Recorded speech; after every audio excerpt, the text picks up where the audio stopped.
성령 충만함이란 성령님의 임재를 강력하게 느끼는 것입니다. 왜냐하면 성령님은 이미 우리 안에 와 계시기 때문입니다.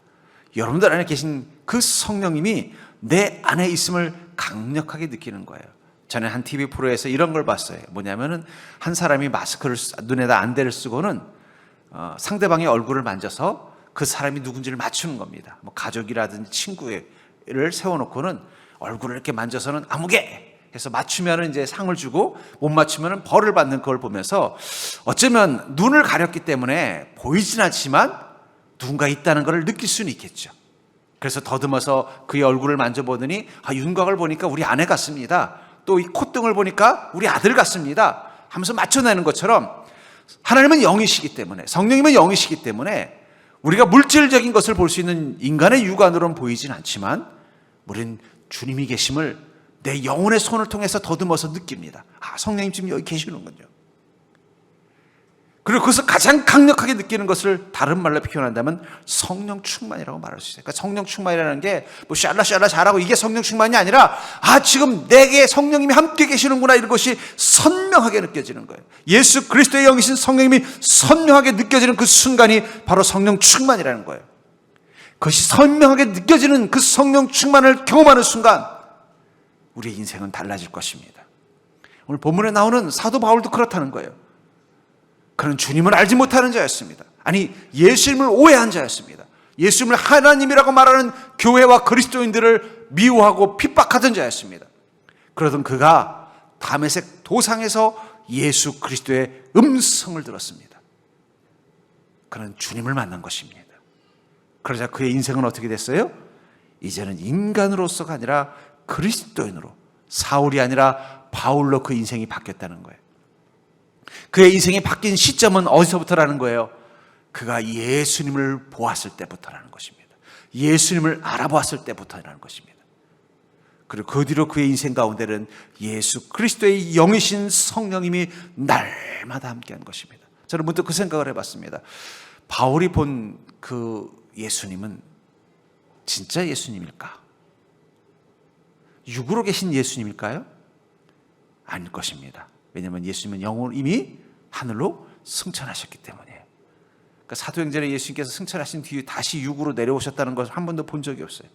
그러니까 어떻습니까? 다메섹 도상에서도 바울이 들은 것은 무엇입니까? 예수님의 음성을 들었다는 거예요. 그 순간부터 그는 예수님이 어떤 분인지를 알아보게 된 것입니다. 그리고 그에게 성령님이 임하셨어요.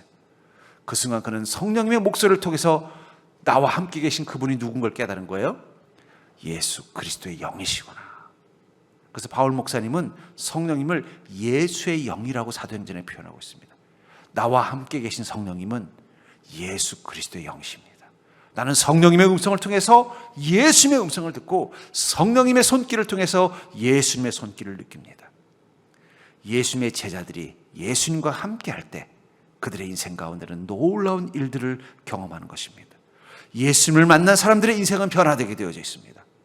그 예수의 영이 함께하는 사람들의 인생도 당연히 변화될 수밖에 없다는 거예요.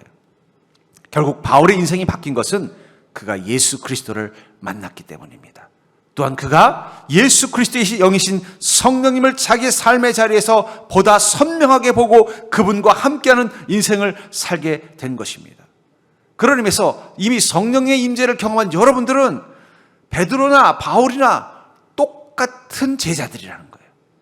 여러분들 안에 계신 성령님, 예수 그리스도의 영이신 그 성령님의 음성을 통해서 예수님의 음성을 들을 수 있고 그 성령님의 손짓을 통해서 예수님의 손길을 느낄 수 있다면 여러분들은 예수 그리스도와 함께 그 갈릴리 호수에서 함께 놀라운 이적을 경험하고 함께 목회했던 제자들과 함께 똑같은 삶을 경험하게 될 것입니다. 그러니까 여러분들 성령님은 예수 그리스도의 영이십니다. 그분이 여러분들과 함께 하시면서 여러분들의 인생 가운데 음성을 들려주시고 그분이 나의 인생 가운데 있음을 느낀다면 여러분들은 갈릴리 호숫가에서 예수 그리스도와 함께 있었던 제자들이 예수님과 함께 했던 그 기쁨과 권능을 동일하게 누릴 수 있다는 거예요. 그래서 우리는 성령 충만함이 필요한 것입니다. 우리가 성령이 충만해지는 순간 우리는 베드로가 되어서 예수님 곁에 서 있는 그 시간을 경험한다는 거예요. 부활하신 예수님, 하나님이신 예수님, 능력의 주인 되신 예수님, 세상의 권세와 마귀를 쫓아내시는 예수님, 그분을 우리 인생 가운데서 날마다 만나고 경험한다면 우리 인생은 어떻게 바뀔까요? 사도행전에 나오는 위대한 그리스도인의 인생은 바로 그 예수 그리스도의 영이신 성령님을 통해서 예수님의 음성을 듣고 예수님의 인도하심을 경험하고 예수님의 능력을 경험했기 때문에 그들의 삶이 바뀌었다면, 우리는 우리 인생의 다메섹이라는 곳에서 예수 그리스도를 보는 성령 충만함, 그것을 경험하는 것은 정말 중요할 것입니다. 전 그러면서 어쩌면 지금 우리에게 필요한 믿음의 자세는 바로 이미 내 안에 계신 예수님의 음성을 듣는 것입니다. 이미 내 안에 계신 예수님의 손길을 느끼는 것입니다. 이미 나와 함께 계신 예수님의 그 체온과 그 임재하심을 느끼는 것입니다. 그리고 그분과 함께 있는 것입니다. 그것만 가지고도 우린 예수님과 함께 했던 베드로가 예수님을 통해서 경험했던 놀라운 인생의 은혜와 풍성함을 우리도 우리 삶 가운데 경험할 수 있다는 것입니다. 그런 의미에서 우리가 성령 충만함을 통해서 예수님을 경험한다는 것은 구체적으로 무엇일까요? 저는 그것을 통해서 여러분들이 더욱더 성령 충만함을 사모하고 성령 충만함이 무엇인지를 깨닫고 날마다 성령의 충만함으로 사는 인생 되기를 주의 이름으로 축복합니다. 먼저 성령 충만은 내 길에서 예수님이 자신을 나타내시는 것이라는 사실을 기억하십시오. 저를 따라 해볼까요? 성령 충만은 내 길에서 예수님이 자신을 나타내시는 것이다. 본문 3절과 5절에 보면 사울이 길을 가다가 다메섹에 가까이 이르더니 호련히 하늘로부터 빛이 그를 둘러 비추는지라 땅에 엎드려져 들음에 소리가 있어 이르시되 사울아 사울아 내가 어찌하여 나를 박해하느냐 하시거늘 대답하되 주여 누구시니까? 이르시되 나는 내가 박해하는 예수라. 여기 소리가 있다. 여러분, 시각장애인은 눈이 없는 사람들이 아닙니다. 시각장애인은 눈은 있지만 볼 수 없는 사람들이 시각장애인이에요. 저도 색약이 좀 있습니다. 정록색약이라는 색약이 있습니다. 이 정록색약은 전혀 불편한 게 없어요. 근데 시험 테스트지를 보면요, 제 눈에는 안 보이는 게 있어요. 친구들이랑 처음 건강검진 학교에서 봤는데 뭐 이렇게 책을 착 피니까 거기에 뭐 이렇게 점들이 막 빨간색, 파란색 점들이 있더라고요. 그럼 걔네들은 책을 보면 숫자를 읽는 거예요. 근데 저는 아무것도 안 보이는 거예요. 그래서 제가 물어요. 야, 너 그 숫자 어떻게 봤냐? 그랬더니 왜? 잘 보이던데? 그러는 거예요. 근데 저는 아무리 봐도 안 보이는 거예요. 그 친구들 신기한데 너 안 보이냐? 그래서 나는 아무것도 안 보여. 그냥 빨간색, 파란색, 까만색 점들만 보여. 그랬더니 야, 너 눈이 좀 이상한가 보다. 예, 제가 색약이 있어요. 예. 그때 제가 깨달았어요. 그 친구들하고 저는 나머지는 다 잘 봐요. 예. 사물도 잘 보이고 그림도 다 보이고 모르고 사는 데는 아무 지장이 없는데 그 색약인지 아닌지 테스트하는 책자를 보면은 내가 보이지 않는 게 있구나라는 걸 깨달은 적이 있습니다. 여러분들, 성령 충만은 바로 예수님이 보이기 시작하는 능력을 갖게 되는 것입니다. 세상 사람들의 눈에는 보이지 않는 예수님, 그 예수 그리스도의 영을 우리가 보게 되는 것이 바로 성령 충만함의 시작이라고 말할 수 있는 거예요. 그러니까 여러분, 그리스도인은요, 지금도 성령 충만하면 누가 보인다고요? 예수님이 보이는 거예요. 그럼 예수님만 따라다니면 되잖아요. 한 소년이 예수님 따라다니다가 보리떡 5개와 물고기 2마리가 오병의 기적을 일으키는 걸 보았잖아요. 한 어부가 예수님 따라다니다가 큰 파도가 잠잠해지는 걸 보았잖아요. 한 여인이 예수님 따라다니다가 죽은 사람이 살아나는 걸 봤잖아요. 예수님만 따라다니면 우리는 이 땅 가운데서 걱정할 게 없습니다. 근데 중요한 건 그 예수님이 보여야죠. 알아볼 수 있는 능력이 있어야죠. 성령 충만이라는 것은 예수님이 보이기 시작하는 것을 말하는 것입니다. 그래서 17절에 보니까 아나니아가 떠나 그 집에 들어가서 그에게 안수하여 이르되 형제 사울아 즉 내가 오는 길에서 나타나셨던 예수께서 나를 보내어 너로 다시 보게 하시고 성령으로 충만하게 하시니 내가 오는 길에서 나타나셨던, 여러분들 우리가 예수님을 본다는 것, 성령 충만함을 통해 성령의 임재하심을 본다는 것, 예수 그리스도를 보게 된다는 건요, 내가 보는 것이 아닙니다. 주님이 우리를 볼 수 있도록 허락하실 때 보이는 것입니다. 그러니까 여러분들이 지금 나와 함께 계신 예수님이 보이기 시작하고 느껴지기 시작하는 것은요, 주님께서 내게 그 모습을 보여주시는 거예요. 근데 어떨 때 보여주시느냐? 우리가 온전히 깨어있는 믿음 가지고 주님을 사모하는 마음 가지고 서 있을 때 보이기 시작한다는 거예요. 누가복음 24장 15절부터 16절에 보면 엠마오로 가던 두 제자에 관한 이야기가 나옵니다. 여기 보니까 그들이 서로 이야기하며 문의할 때 예수께서 가까이 이르러 그들과 동행하시나 그들의 눈이 가려져서 그인 줄 알아보지 못하고는. 여러분, 이 제자들은요, 바로 직전까지 예수님과 함께 동가식 서가숙하던 사람들이에요. 예수님을 먼 발치에서 본 게 아니라 함께 자고 함께 먹었던 사람들이라는 거예요. 그런 그가 예수님과 함께 동행하는데도 못 알아봤다고 말하고 있습니다. 왜 그랬을까요? 우리는 육체를 가진 예수님을 당연히 알아볼 수 있다고 생각하지만 주님이 그 모습을 허락하셔야만 볼 수 있는 것처럼 성령님도 그래요. 우리가 온전한 믿음으로 깨어 있어야만 성령님이 보이기 시작합니다. 그리고 온전한 믿음이 깨어 있어야만 성령님이 나와 함께 계신 것이 느껴집니다. 보이고 느껴져야 그분에게 은혜를 구할 수 있는 거예요. 혈루증 앓는 여인이 예수님의 옷자락을 만지고 그 병이 나았다는 소문이 이스라엘 전역에 쫙 퍼졌어요. 그 얘기를 듣고 혈루증 앓는 또 다른 여인이 내가 예수님의 옷자락을 잡아야지. 그리고는 마침 예수님이 오신다는 소문을 듣고 저작거리에 갔어요. 갔는데 누가 예수님인지 모르겠는 거예요. 그러면 능력을 못 받는 거예요. 병이 남을 못 입는 거예요. 그렇다고 아무 사람 남자 옷이라 막 붙잡을 수는 없잖아요. 알아봐야지. 저분이 예수님이구나 알아봐야 그분의 옷자락을 붙잡고 그분의 옷자락을 붙잡아야 그분의 은혜와 능력을 내가 경험할 수 있는 것처럼 성령님을 볼 수 있는 믿음의 눈이 열려 있어요.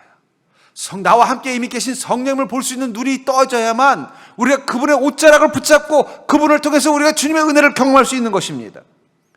엠마오, 예수님과 함께 같이 있었던 그 제자들은 늘 가까이 있었음에도 불구하고 예수님을 보지 못했다는 거예요. 그래 그 다음에 30절과 31절에 보니까 그들과 함께 음식 잡수실 때 떡을 가지사 축사하시고 떼어 그들에게 주시니 그들의 눈이 밝아져서 그인 줄 알아보더니. 주님께서 은혜를 베풀어 주자 그때서야 비로소 어떻게 돼요? 예수님을 알아보게 되었다. 어쩌면 우리는 이 엠마오의 두 제자와 같지 않습니까?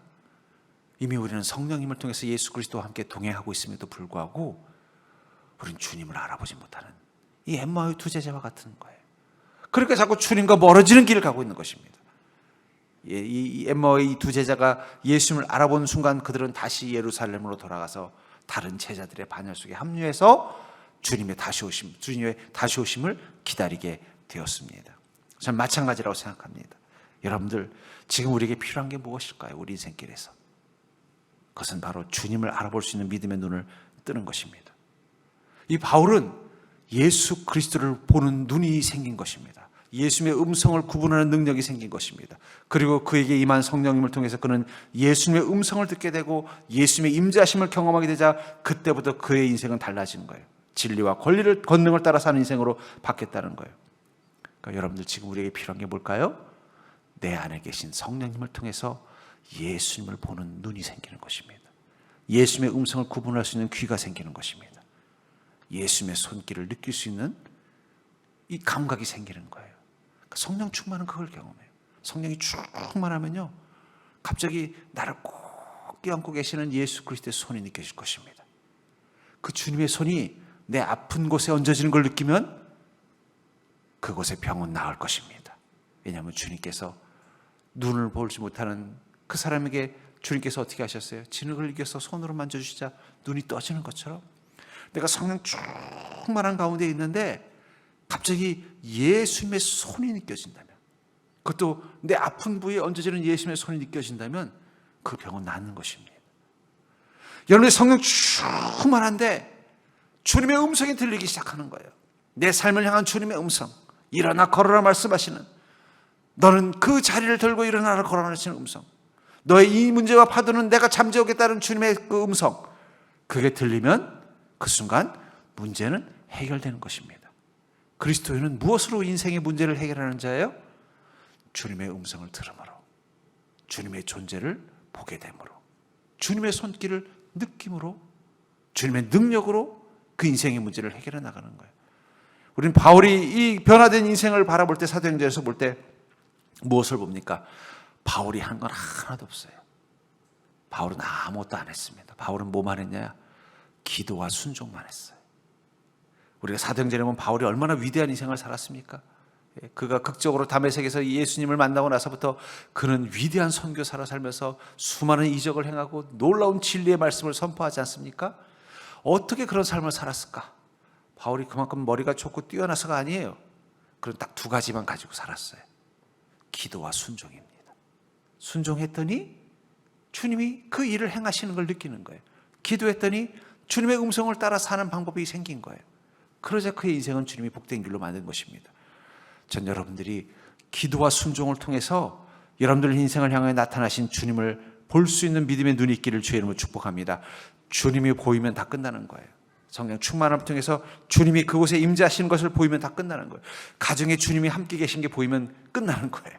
여러분 꿈속에서라도 여러분 가정에 주님이 오셔서 하다못해 식탁에서 식사라도 하시는 걸 보면요, 그 끝난 거예요. 하나님이 다 해결해 주시는 거예요. 여러분 일터에, 직장에 주님이 오셔서 그 일터 가운데 마치 그 수면 위를 운행하시던 그 창조주 하나님처럼 우리의 일터 가운데서 움직이고 계시는 게 느껴지면요, 여러분 걱정할 필요 없습니다. 그것은 주님의 부흥이 임할 수밖에 없다는 거예요. 그러니까 성령 충만을 보는 것입니다. 우리가 여러분들 육신 가운데 주님이 함께 계신 것을 느낀다면 여러분들이 아픈 곳은 주님의 권능으로 치유될 줄 믿습니다. 여러분들 낙심과 절망과 근심의 마음을 가지고 있는데 주님께서 그 아픈 마음을 안아주시고 주님의 눈물이 느껴진다면요, 그 마음의 병은 치료될 줄 믿습니다. 중요한 건 주님이 나와 함께 있는 걸 듣고 느끼기만 하면 된다는 거예요. 그리스도인은 뭘 하는 게 아닙니다. 기도와 순종으로 주님이 나와 함께 계심을 경험하는 것입니다. 그것만 가지고도 우리 삶의 모든 것들은 주님의 능력으로 해결되는 것입니다. 예수님의 제자들이 3년 동안 예수님과 함께 따라다니면서 배운 것은 딱 하나예요.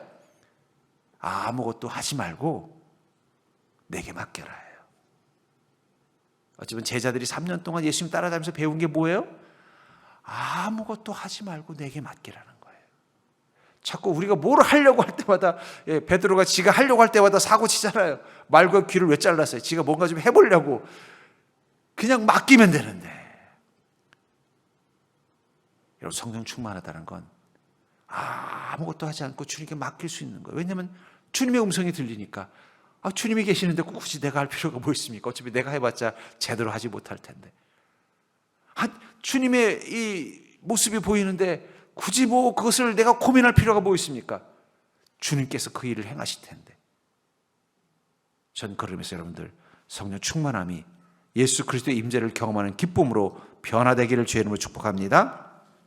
두 번째로 이 성령 충만으로 우리는 믿음의 눈을 뜨고 보는 우리 인생길 가운데서 늘 예수의 발자국이 가득한 걸 보게 된다는 거예요. 우리가 성령 충만하면 어떤 일이 일어나느냐?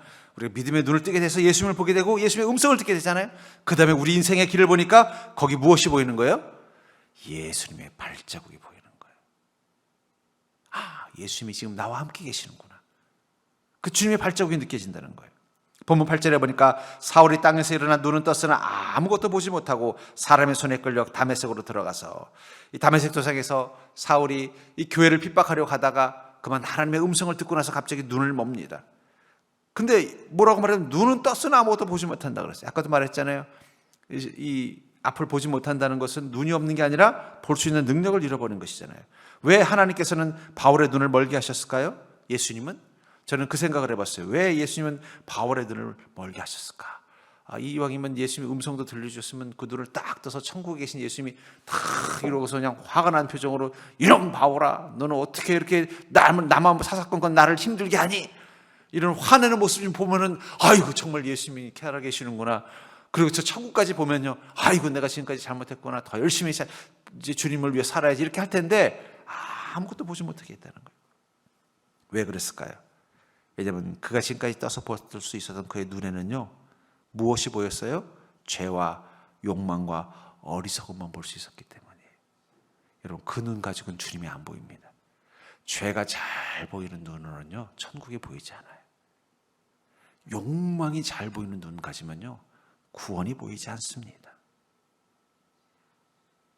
예수 그리스도와 주님과 함께하는 진리 길은 볼 수 없었던 그의 눈, 그 눈은 없는 이만 못하는 거예요.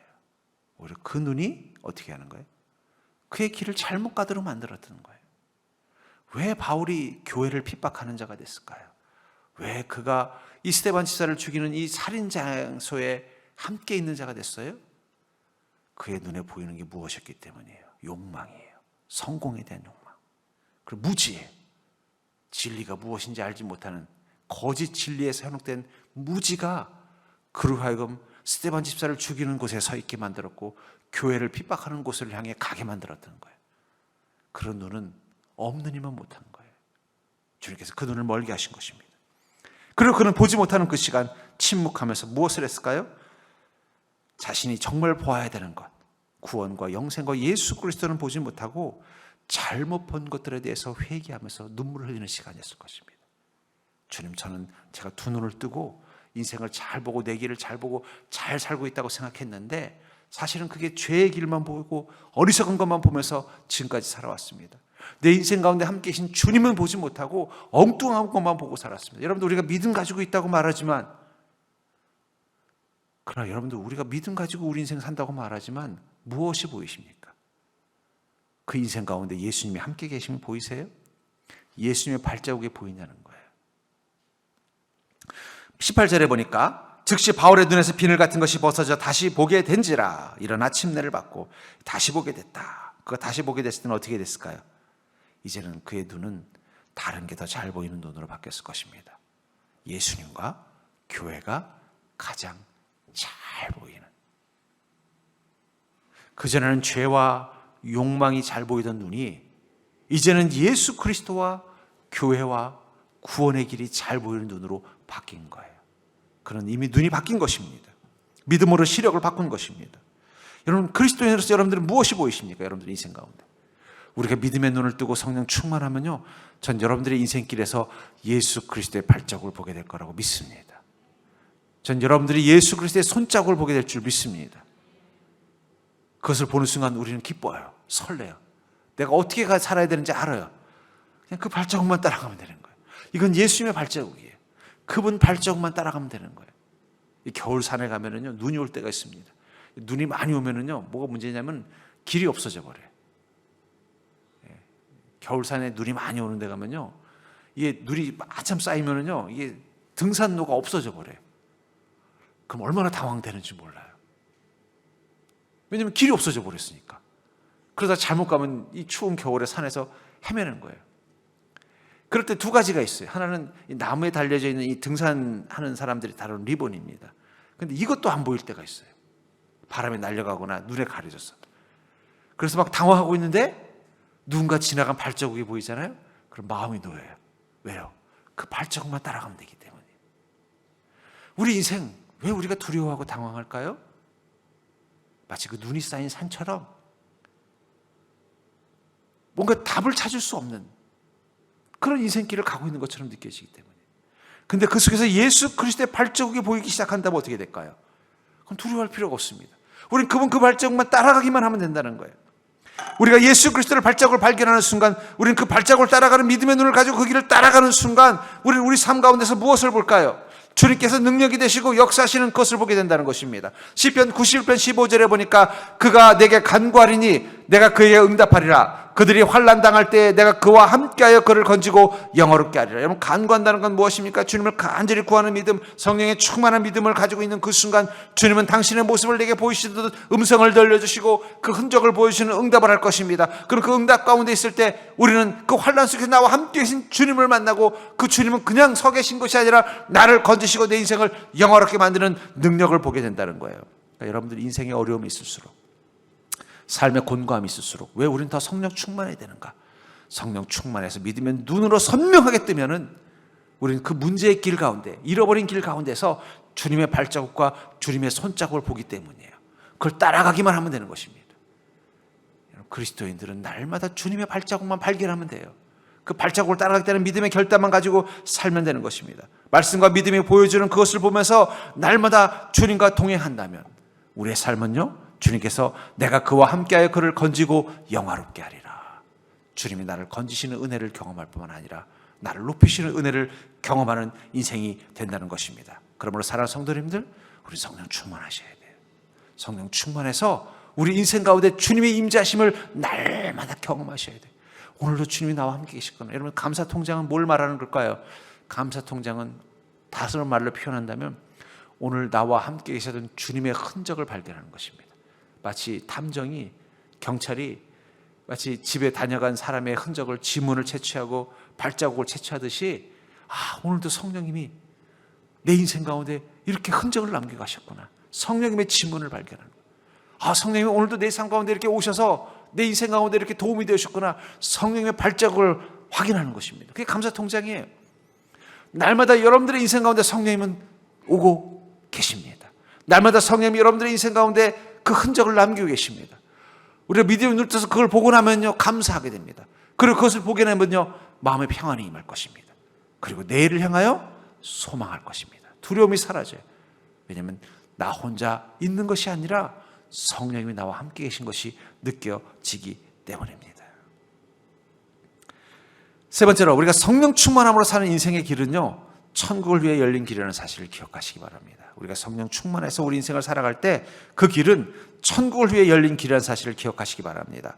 본문 15절과 16절에 보니까 주께서 이르시되 가라, 내 이름은 내 이름을 이방인과 임금들과 이스라엘 자손들에게 전하기 위하여 택한 나의 그릇이라. 그가 내 이름을 위하여 얼마나 고난을 받아야 할 것을 내가 그에게 보이리라. 주님께서는 이 바울을 택하시고 뭐라고 말씀하셨어요? 이 아나니아라는 선지자에게, 예언자에게 나의 그릇이다.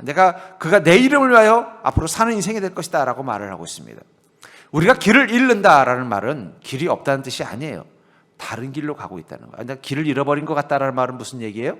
갑자기 길이 없어졌다는 얘기가 아니라 내가 가고 있는 그 길이 내가 생각했던 그 길이 아닌 것 같다 할 때 아이고, 길을 잃어버렸네 라고 말하는 것입니다. 우리가 인생의 길을, 그리스도인이 가려고 하는 그 길은 어떤 길일까요? 여러분들이 가는 그 길은 어쩌면 세상 사람들이 가던 길일지도 몰라요. 어쩌면 그리스도인은요, 세상 사람들과 똑같은 길을 가다가 다메섹 도상에서 길을 잃어버린 자예요. 바울 목사님 마음속에는 이미 로드맵이 있었어요. 이번에 이 안디옥에 가서 이렇게 하고, 그 다음에 이쪽에 가서 이렇게 하고, 다소에 가서 이렇게 하고, 앞으로 내가 이렇게 해서 다시 예루살렘에 다시 입성하면은 예루살렘에서 공회원으로서 내가 이런 자리에 올라가고, 앞으로 내가 인생길을 이렇게 가야겠다. 나름대로 플랜을 쫙 짜줬는데 다메섹 도상에서 누굴 만난 거예요?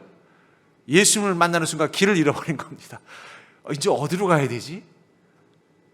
내가 앞으로 가야 되는 길은 교회를 핍박하는 길, 그리스도인들을 핍박하는 길, 유대의 지도자가 되는 길을 가려고 그 길만 가지고 갔는데 갑자기 예수를 만난 순간 길을 잃어버린 거예요. 여러분들, 예수 그리스도를 만난 사람은 길을 잃어버리게 되어 있습니다.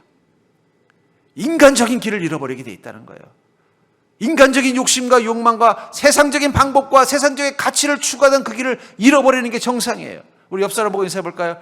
아이고, 길 잃어버리셨군요. 여러분, 예수를 만난 사람은 길을 잃어버리게 돼 있어요.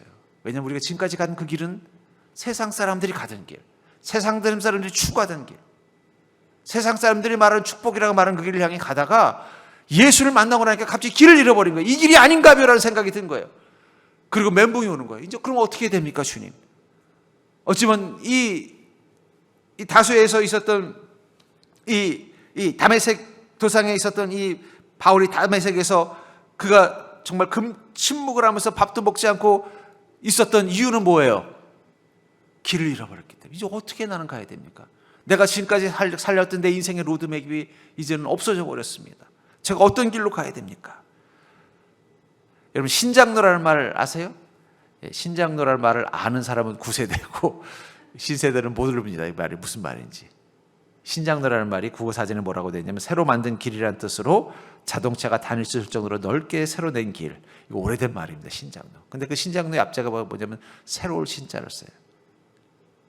뭔가 지금 자동차도 잘 다니고 막 세상적으로 말하면 편한 길, 빠른 길, 성공하는 길을 상징하는 게 신장로라면 저는 이 새로울 신자를 하나님 신자로 바꾸면 좋겠어요. 하나님이 만드신 길이 있다는 거예요. 여러분, 세상에는 신장로도 있습니다. 꼬부랑 할머니가 가는 9곡의 길도 있지만 정말 세상적으로 편하고 축복되고 잘 나갈 수 있는 신장로도 있다는 거예요.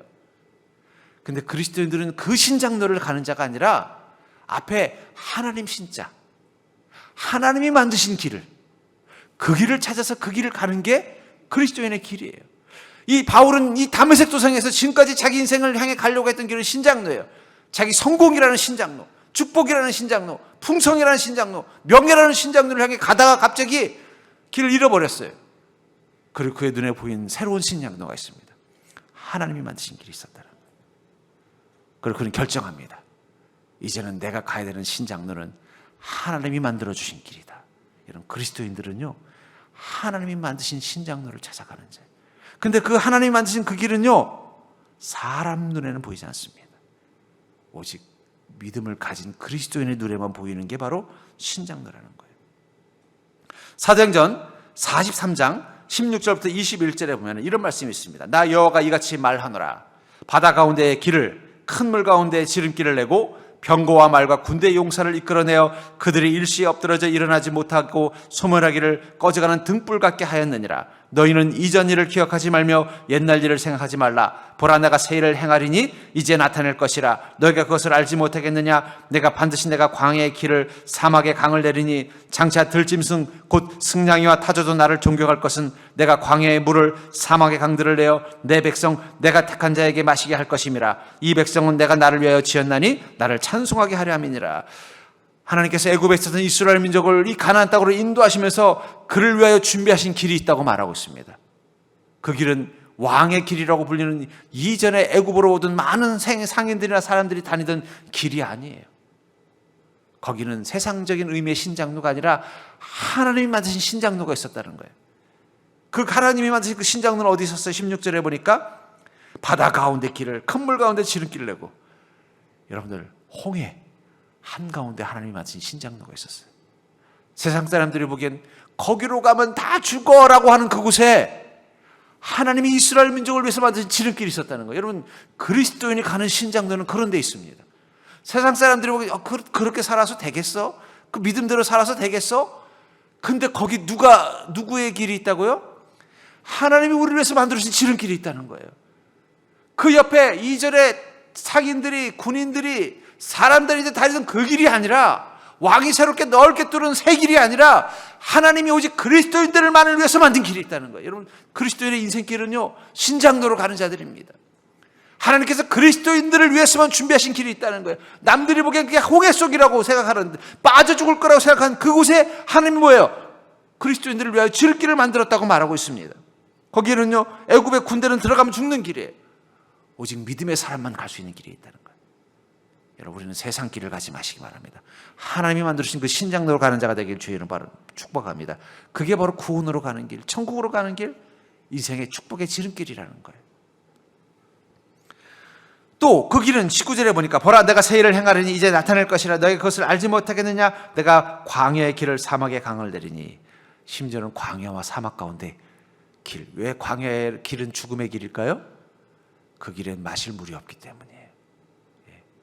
광야 길이 죽음인 것은, 위험한 것은 거기에 물이 없기 때문이에요. 근데 거기 물이 많으면 그건 무서울 이유가 없습니다. 힘들 이유가 없어요. 남들이 보기엔 거긴 광야요, 거기 사막이라고 생각하는 그곳에 주님께서 생명의 강을 만드신다는 거예요. 뭐라고 말하고 있어요? 내가 택한 자를 마시게 하기 위해서 준비했다는 거예요. 그리스도인에게는 하나님 만드신 신장로가 있습니다. 성령 충만한 자만이 볼 수 있는 하나님의 길이 있다는 거예요. 여러분들의 인생 가운데 때로는 길을 잃어버릴 때가 있어요. 사람들이 만들어 놓은 길, 인생의 경험이 만들어 놓은 길, 세상의 가치가 만들어 놓은 길을 따라 열심히 가다 보니까 어느 순간 다메섹 도상에서 바울이 길을 잃어버린 것처럼 우리도 우리 인생의 길을 잃어버릴 때가 있다는 거예요. 그리고 뭐래요? 길을 잃어버렸는데 이제 어떡하지? 아니, 길을 잃어버린 게 아니에요. 이제부터 우리는 신장로로 가는 것입니다. 하나님이 만드신 길, 하나님이 홍해 가운데 만든 지름길, 광야 한가운데 만든 그 지름길로 가게 됐다는 거예요. 여러분, 믿음을 가지고 나가면 그 길이 보입니다. 그 길이 열립니다. 그 길은 오직 성령 충만하여 믿음의 눈을 뜬 자에게만 보이는 길이 있다는 거예요. 그 길을 본 사람은 어떻게 될까요? 21절에 보니까 이 백성은 내가 나를 위하여 지었나니 나를 찬송하게 하림이라. 그것을 통해서 우리는 깨닫습니다. 하나님은 나를 만드신 분이시구나.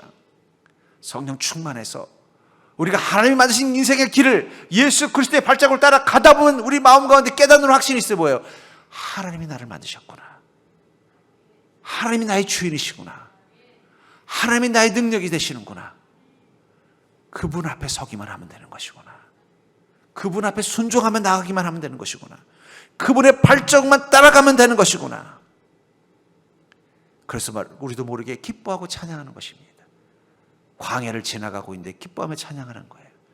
홍해 한가운데를 지나가고 있는데 기뻐하며 찬양하는 거예요. 왜냐하면 남들이 보기에는 홍해 물이지만 우리 눈에는요, 하나님 만드신 지름길이기 때문에.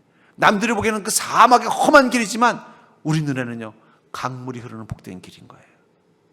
왜냐하면 우리 눈에는 하나님이 준비하신 길이 보이기 때문입니다.